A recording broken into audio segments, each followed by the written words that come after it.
Well, guys, the other day I took my trailer, my smoker, out for a its first little excursion, its maiden voyage, and on the way back in, um, actually backing into my driveway, I had a little disaster, and so now I've got a repair job to do, and so let me show you what I've got going on here. Um, It shouldn't take too long to get it fixed, maybe a couple days, but still a couple days work and $120 or so in materials. So let me get turned around and I'll show you what's going on. Okay, so the other day when I was backing into my driveway here, I kind of jackknifed this thing.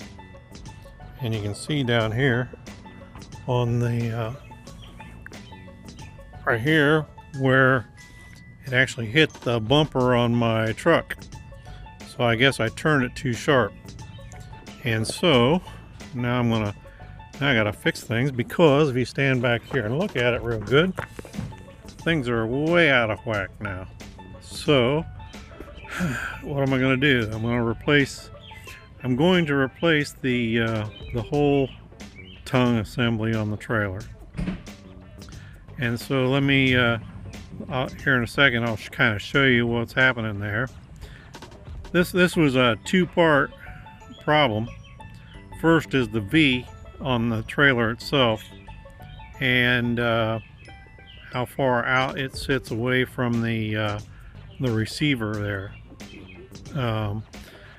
And if I turn around here on my truck, the other part of the problem is that I'm using this bumper hitch, and as you can see, instead of like a regular a hitch on most vehicles that would go down underneath and stick out maybe a little ways, this one actually sits on the bumper and it's got that nice flat edge there.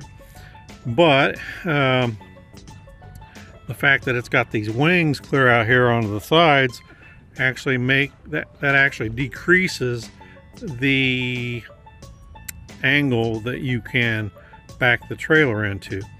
And you can't tell it now, but when it first happened, there was actually some red paint right there where it caught into the side of that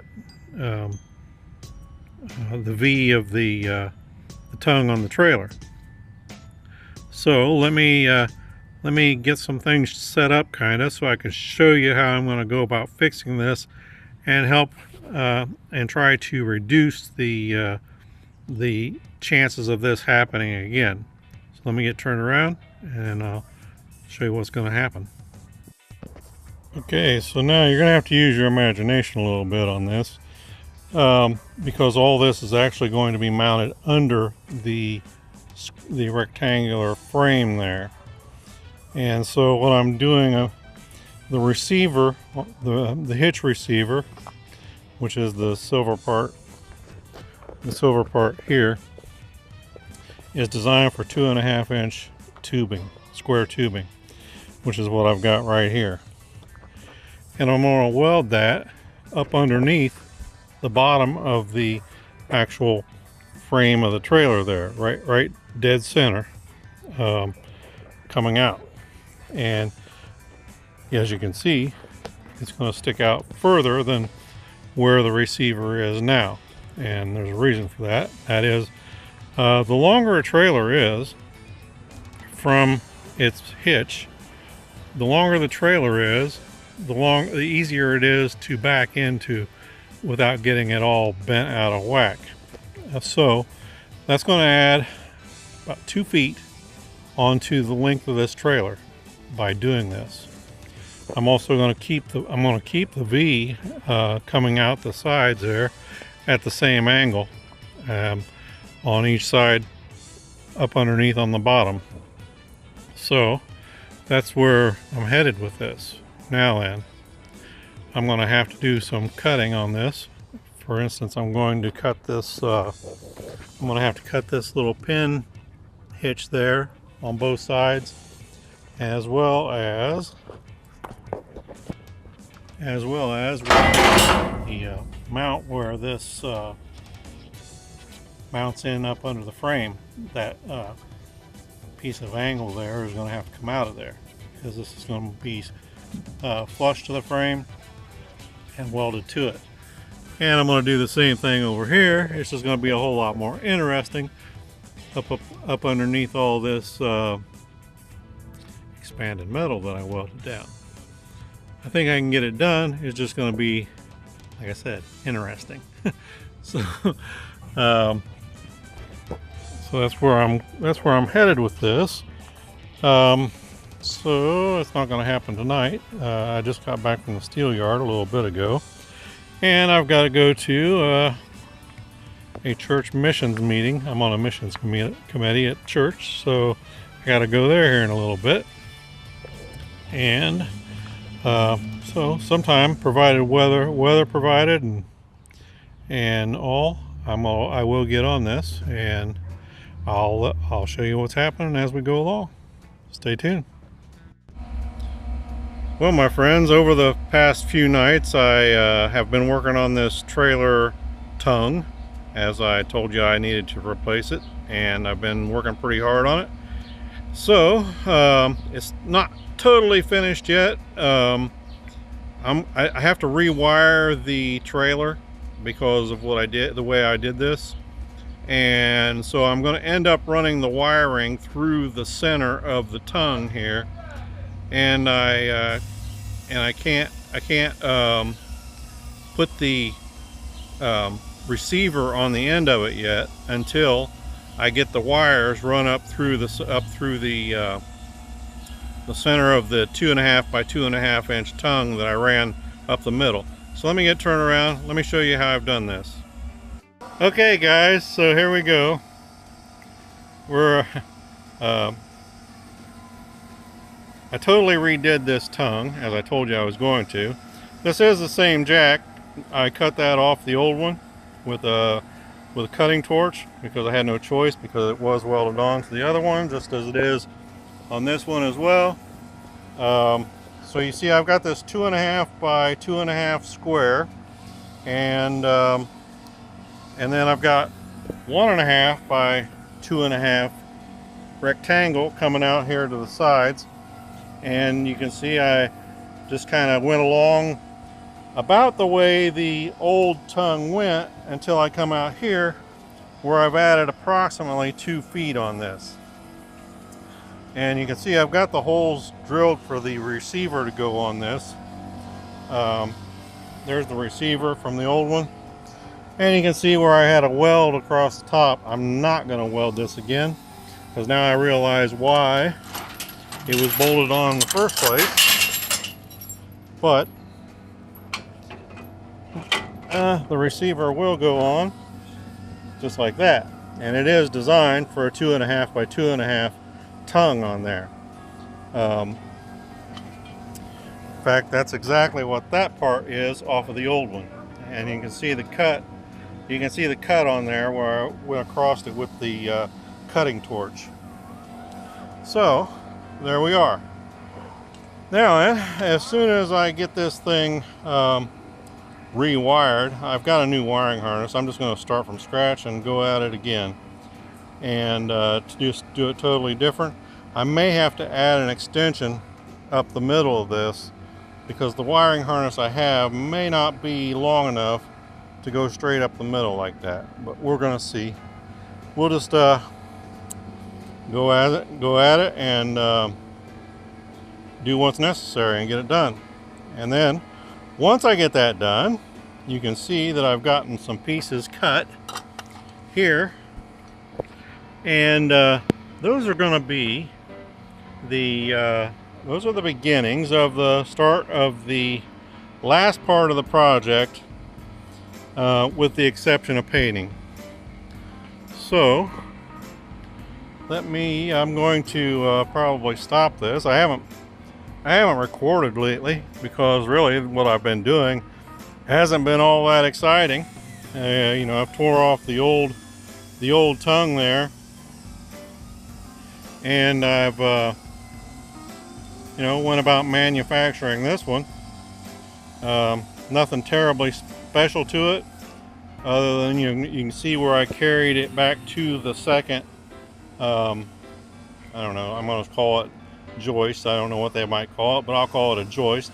But at any rate, I carried it back, and it's welded, you know, on the front there, triple weld. Same with this one on the front. It's a triple pass weld. One thing you want to make sure, if you do something like this, make sure you get what's called multi-pass wire for your welder, because that way, if you lay down a bad weld or whatever, you can always go back over it with another pass. And plus, there are times when you need multi-passes just to ensure that you got an adequate weld for things that are critical. And in my head, this tongue is pretty critical. And so I have in places gone over welds multiple times, as I did in places on the smoker itself when I was welding that as well. So here we are for now. Like I said, my next step is to get this wiring harness. I'm probably going to just start from scratch, and because I know there's a couple places that got damaged and in the process here. Mostly my fault, because I didn't move them out of the way and they got too hot, and so it is what it is. And I don't mean hot from the smoker, I mean hot from my welding. It is, so like I say, it is what it is, and I just got to deal with it. But regardless, when I put on this tongue the way it is now, it's not the same. It's not. It just can't be run the way it was run originally, and so I have no choice really. Running it up the center beam here, or I should say, it's actually what they call box tubing, and or square tubing, and the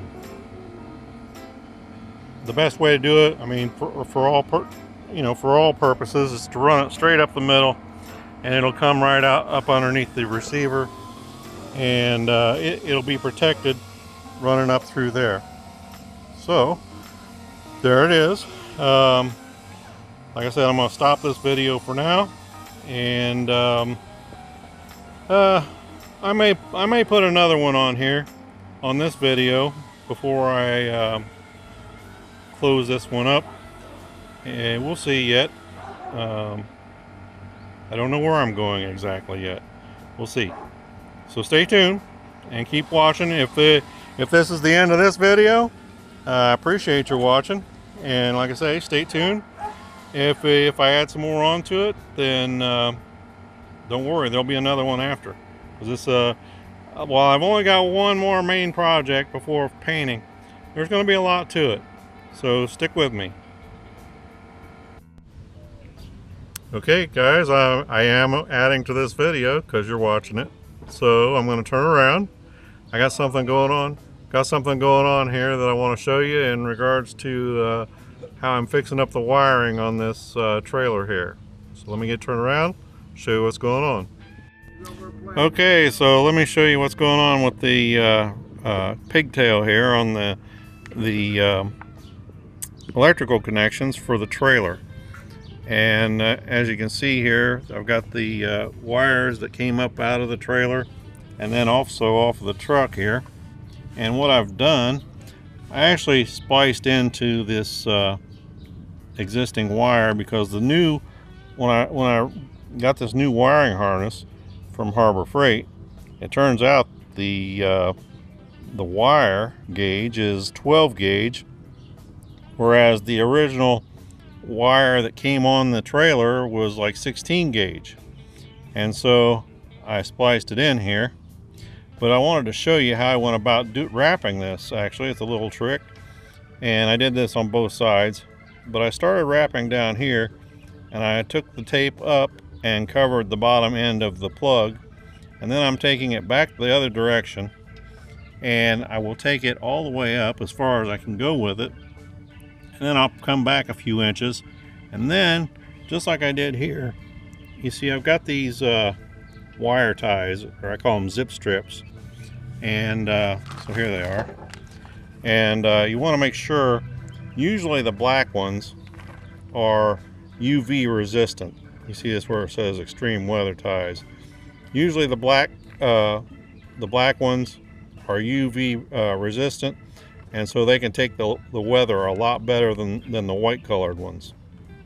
And so you want to use those, and you pull them down tight on the end of where you ended your tape at, and that'll keep it from unraveling on you, because the underside, as I told you here, we wrapped it this way and then we wrapped it back the other direction.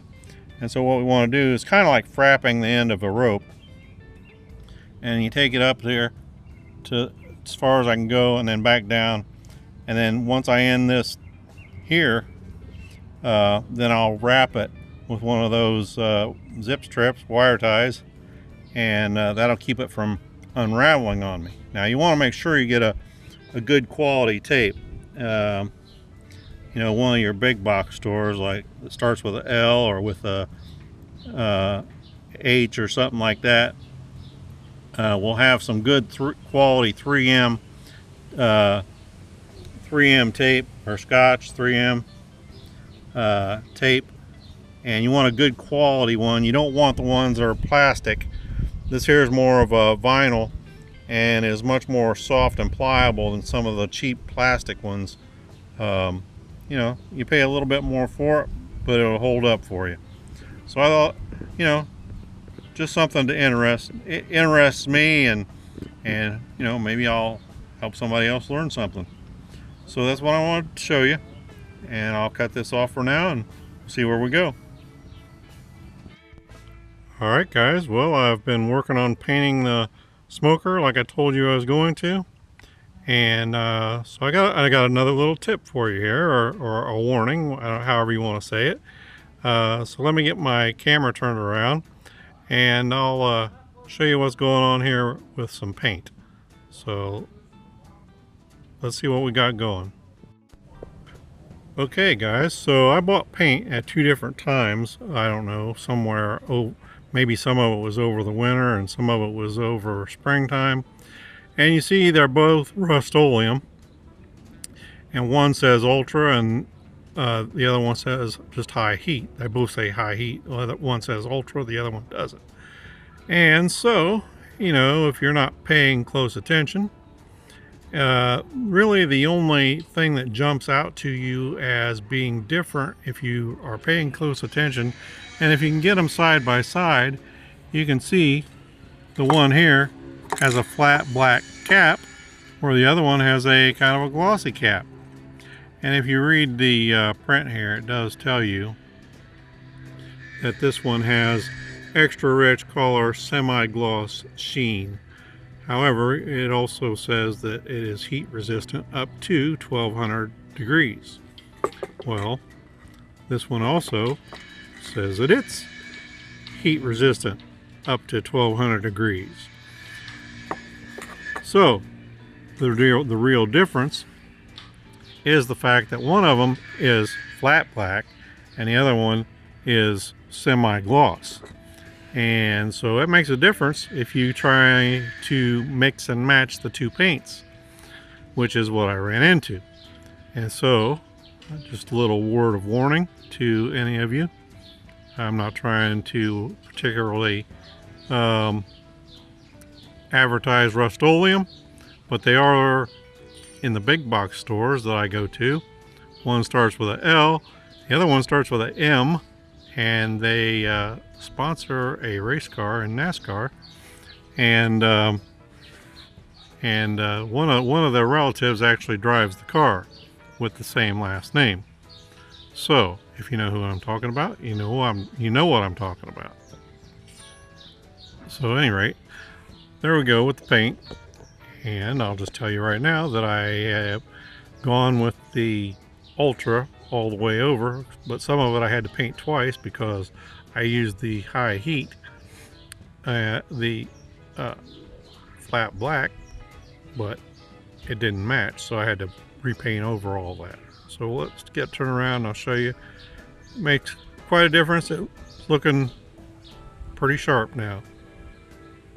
Okay guys, so there's no more rusty red looking I don't know, color, kind of a cloud on the front of the smoker anymore from the overspray of the the primer on the stand here. One thing I want to show you, if I can get a picture of it. Notice on the stand, the left leg over here is set quite a lot shorter than the one over here. And that, if you remember back in the last video where I drilled all the holes into the leg for adjusting, this is precisely what I did that for. So that in case of uneven ground, I can adjust things and the stand will still be nice and level to the trailer. There you go. Looks pretty good.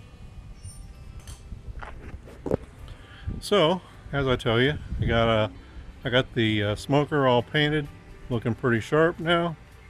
I actually put a coat of red on the tongue here, and so it's looking a little better. I need to hit it again probably tomorrow, but right now I'm getting ready to do a little steak and potatoes over here on the other grill as soon as I get things cleaned off over there. My old Brinkman that my kids got me for Father's Day like 16 years ago. And like I said, while I have built this one, it's this one over here is still very much a prized possession that I'll never get rid of. So, and I still use it, especially when I'm cooking for myself. So there we go. I still got to paint I'm going to paint the stand, but I'm going to use brush paint to end up painting the stand. After I take the wire brush and knock off some of this rust here, I'll go back over all that. With the, I'm debating on whether I want to paint the stand red with the trailer or black with the smoker, and so I'm torn on that. But at any rate, so here we are.